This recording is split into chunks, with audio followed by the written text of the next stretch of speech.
Hi guys, it's Carol from Cape Cod Cottage Garden. It's May 1st and it's a gorgeous day, so I'm going to do some things in the garden. Come along with me. So I'm out here in what was my vegetable garden, but I did take up one full bed with my ranunculus and my anemones. But I also bought these flowers. I usually grow everything from seed, but I wanted to try this buying from a seed grower. These are from Farmer Bailey, which is a wholesaler, but they have this thing, it's called the Garden Club, and they will sell you starts in these little 8-packs. And they come in this little cute little like greenhouse like this, and they mail them to you. I don't think they were inexpensive. I can't remember. I bought so much stuff, but it's kind of a cool way to try out buying from like a wholesaler. Oh, Ava, look at, there's a big hawk. Right there. See, look up, look up. It's a beautiful red tail. They have a nest right over here. Catch the voles. Do your job. See how big it is, broad-winged with the red tail. That's a good indicator. Well, we do have Cooper's hawks too, but that's not a Cooper's hawk. A Cooper's hawk is much more slight and has a longer tail. And I think it might, you have to look it up, but I think it has stripes on the tail. Anyway, so let me show you, again, distracted by birds. So this is an 8-pack of blue perm. I don't know how to really say that. I don't even know what this flower is. I've never grown it before. I think it's called blue perm graffiti. If I can find a picture of what it looks like, but I think it's a filler for bouquets. And this is another filler, and this is Ami. Oh shoot, the tag's got worn off because I've been having it outside. I'll write it at the bottom if I can remember, but that's the Ami. That's an 8-pack. Now, I got these the second week in April. I hardened them off, and I probably should have put them in the ground before now, but with my surgery and stuff, I can only do little bits at a time, so it's been very difficult. The other thing I bought was Lisianthus, and I bought, oh, apricot. I could see the tag. This is apricot Lisianthus, and it comes just like this.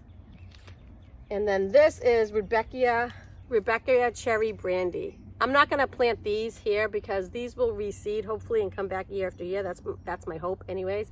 I'm going to put them out in the back border, but I'm going to need Mr. Hubby's help for that because the soil there is really compacted, and I use my little drill with the bit on it usually to make the holes, and I can't do that with my surgery. So I have to wait for Mr. Hubby to come and dig the holes for me.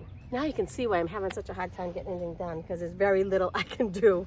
I actually had to have him come and carry out my plant tone. I would like to use flower tone, but I don't have any. So I'm going to use the little area at the back of the bed with the ranunculus and the anemone to plant some of these flowers. Let's start with the Lisianthus. Let's give you a close-up look at it. It looks nice and healthy, right? And there's the roots. It's kind of hard to see because I have shadow. And guys, what is wrong with me? I just literally talked for about, I don't know, at least 10 minutes while I was planting up these plants. I was talking and talking and talking, and I never pressed record. The video I did last time, I did the same thing. I don't know what's wrong. My brain's a little fuzzy. But I was talking about the Lisianthus. It says it should plant it 9 inches apart, but I'm actually going to plant it probably about 6 or 7 inches apart just because I'm short on space and I'm late in the year. So how big are these things really going to get? And I know the camera angle is down, but I wanted you to see. So some of these were pretty root bound, but this one's not. I'm so mad because I just talked for 10 minutes about this. So very easy to plant since they're just little plugs. I'm just going to loosen the soil a little bit. Add a little plant tone. There we go. I won't take you along with the whole thing because what I've been doing lately is, I don't know if you guys know, but I am an avid reader. I read probably at least 50 books every year. And right now, I'm in the middle of reading this great book. So I want to, like, while I plant, listen to it. It's actually on, I have it an audiobook. It's an author that I read when I was a teenager all the time. And I recently, 2 years ago, I picked up one of his books for the first time in a long, long time. And it turned out it was my best book of that year. And that author is Stephen King. And I know there's a lot of like literary snobs out there that say, oh yeah, it's trash. But I read for entertainment. Ew, what is this worm, guys? What is that? Good or bad? Good or bad? I'll let it live for now over there, but what was I saying? Oh, let's see, look at this one. This one's really kind of root bound. So I will tease the roots a little bit. So I was talking about Stephen King. So the book I read like a few years ago, it ended up being my best book of the year. And that was called Fairy Tale. It was his first time like writing like strictly a fantasy book and not a horror. Oh, it was so good. I loved it. So this, oh, there's another one of those orange worm things. What are those things? Yuck. Get out of my garden. I'll be good for the garden. I don't know. If anybody knows, tell me. And so right now, listening to his book called 11/22/63. And it's about, you know, it is a little bit like fantasy sci-fi because it's about time travel.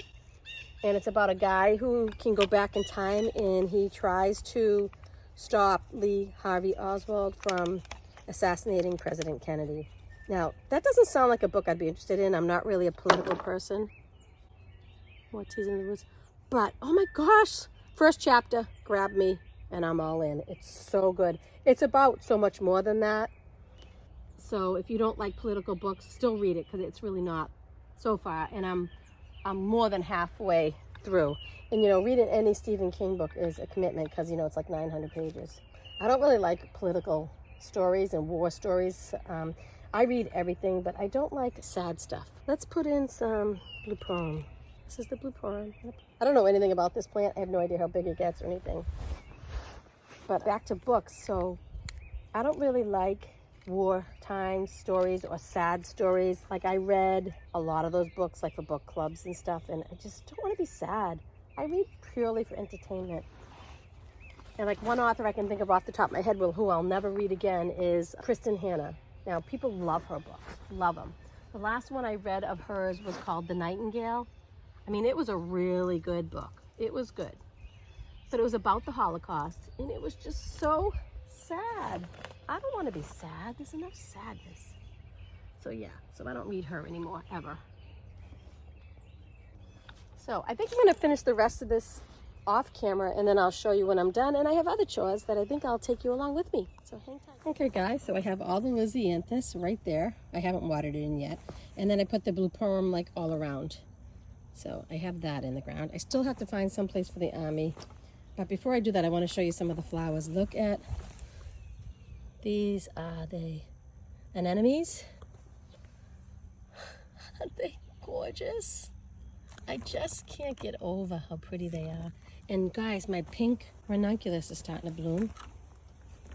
So I have the salmon color right here. And here's the pink.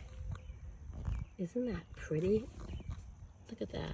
I'm gonna make a small little bouquet at the end. Maybe I'll show it on video from my daughter's room out of these. And hopefully I'll find something else in the yard to work with. So for now, I'm just gonna plant up some lettuce. Come with me. You can't see my head, but I want you to see me planting. So I was in my grow room and I found this pathetic 6-pack of, supposed to be Lola Rosso lettuce, which was one of my favorites, and there's only one growing and it's teeny tiny. So I'm just gonna pop it in here and see how it does. It will come back, I bet. And then I don't know what this is. I have this tray with only one lettuce growing, but I found it in my grow. I'm like, oh, I gotta get that in the ground. So I'm just gonna pop those two in. I already have arugula right here. So I'm just gonna come about 4 inches apart. Ooh.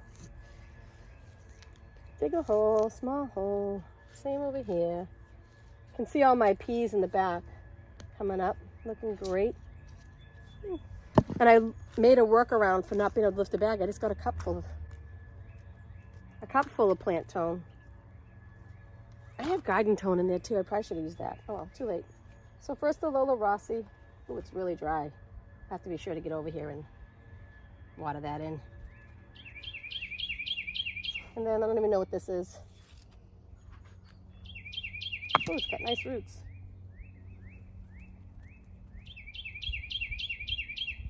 Look at that. It's pretty, right? I think that this is bronze minuet, if I had to take a guess. Stick that in. Lettuce from the garden is so good. And of course, it's so much better for you. I'm just going to dump the remains of that in my garden bed. Waste not, want not. So I decided to plant the Ami outside of the vegetable garden. I have to save my vegetable garden for vegetables. So I do have these cut flower beds that I'm just going to stick it down the end here. It gets really tall, up to 50 inches, like 40 to 50 inches. So I think I'm just gonna put it in this back corner over here, because this will be my cutting garden anyway, supposedly. And I also have some apricot peach straw flower that I started from seed, which gets 36 to 40 inches tall. So I will put that in too and get these things in the ground. Bit by bit, I'm getting things done.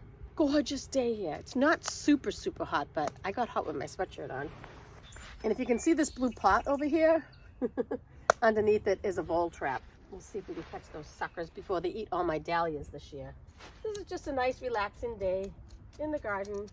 I took a little break, probably like a couple hours, because my project manager came on for my remodel inside my house. She came by. So I took a little rest, so I feel like I can do more. I always say this, and then tonight I'll be in pain. We'll see. It's just a few plants. I'll take out one so you can see what they look like, but I really don't think you need to be watching me plant all of these. So I've never grown this before. It looks like a lacy flower, and it's used mostly as a filler in bouquets. But oh, look at that, guys. It's really root bound. I noticed when I was planting the blueporum, each little tiny little seed cell had probably 3 or 4 plants in it. So I think those are the ones that are more root bound because it has more plants. There we go. So just teased it a little bit like that. Earlier I was discussing, I had a whole conversation when I forgot to hit record, that my youngest daughter has taken an interest in looking at birds with me. Oh my gosh, I cannot believe it. I don't know what brought it on, but I welcome it. So much so that she and I got up this morning. She got up before work, and we went down to this great place here on Cape Cod. There's like a salt marsh and a farm. And for about an hour and a half, we sat there and we did some birding. It was so fun. So fun. And I hate the electronics and stuff and the phones all that much. And but actually that's what spurred her on, because there's this app called Merlin. And it's like it listens to the birds and it tells you what birds are in the area. And she downloaded it. I've had it for years. But she downloaded it and she's like getting so into it. Because she decided, you know, if you actually look around, there's so many beautiful things in nature all around you. But you got to take the time to stop and look. So in our yard alone, we have so many species of birds. We're lucky because, you know, we have so many different habitats here on Cape Cod with the ocean and swamps and, you know, upland ground birds and stuff like that. So we're really fortunate. But we actually put a camera on our bird bath yesterday, and I got some great shots of birds. If I can put them in, I don't know if I can take it off the camera. I'll try. I will, I'll try to put some clips in so you guys can see, because the birds are just so gorgeous. I feel like if you're into gardening, you might be into birds too, because it's kind of like, you know, it's all related, right? Hands in the dirt and all that. Oops. So let me finish up here. I won't bore you with my chit chat.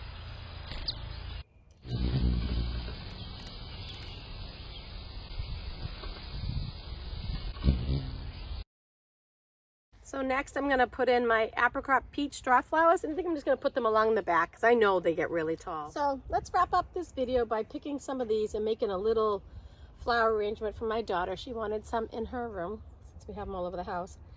But I'm finding that now that I'm picking my flowers, I don't have enough small little bud vases. So I have this little mason jar, but I don't think I have enough flowers to fill it, but I'm going to walk around my yard and see what I can use for fillers.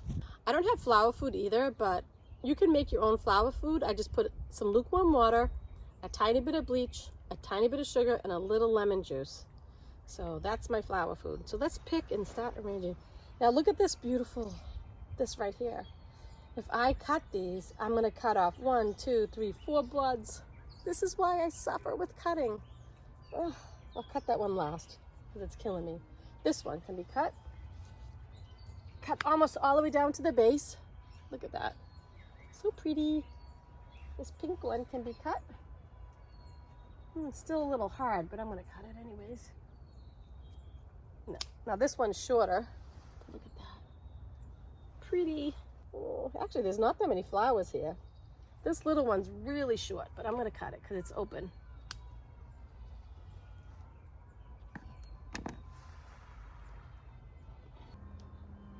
Oh, this is really bad. I shouldn't do that. That's really bad. This does not make a bouquet. It's not enough. What else can we put in there? I know it's a weird color combination, but isn't that gorgeous? Guys, I just love it. So pretty. The problem is this one's so short. Maybe I'll just put that in a little bud vase. Okay, let me look around my yard and see what else I can cut to make up this flower arrangement. I need greenery. Let's take some of this hellebore. It does make an interesting greenery, and it does have a little flower on it. Let me get a tulip or two. Okay guys, I am no expert at all at flower arranging, but let's give it a go. I picked some stuff. Just kind of putting it together like that. And then maybe I picked this stuff from the side of my yard. I don't know what it is, but I thought it would be pretty. Oh, it's just poison sumac. No.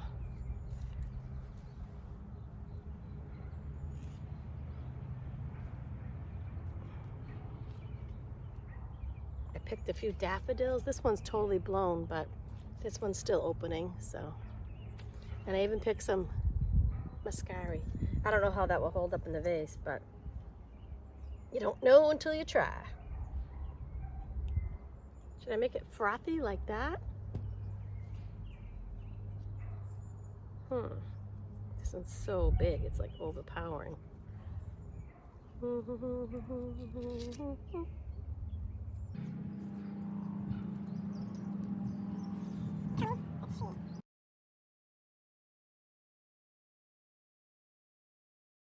Oh, that's a tiny one. That's not going to work. I only have one pink ranunculus that's going to work.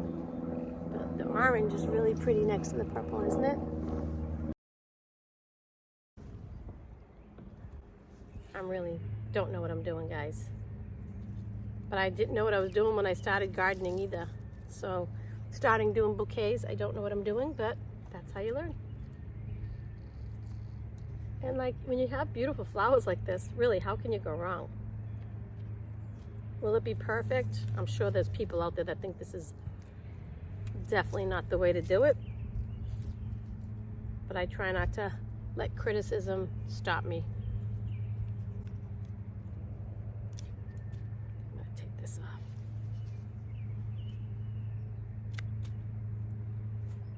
Is it perfect?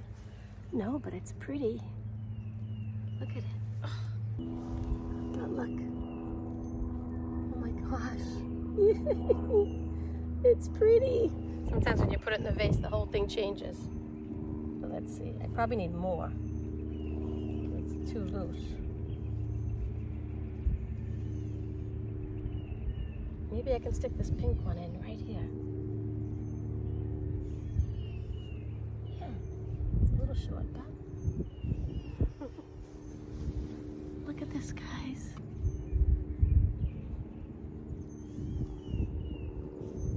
I know it's not perfect, but I think it sure is pretty. Look at that.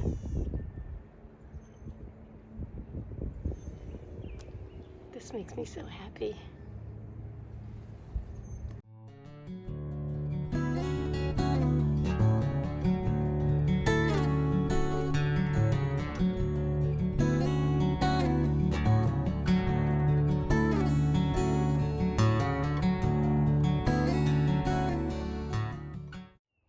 So guys, I think that's gonna do it for today. My cup is full. I had such a nice day in the garden. The weather was gorgeous. I got a few things done here and there, and I'm gonna call it quits. Take care of my body, listen to my body, and not do too much. I'm so glad you were here today to join me, and until next time, get out there and grow. Bye-bye. Hi, birdie, I hear you.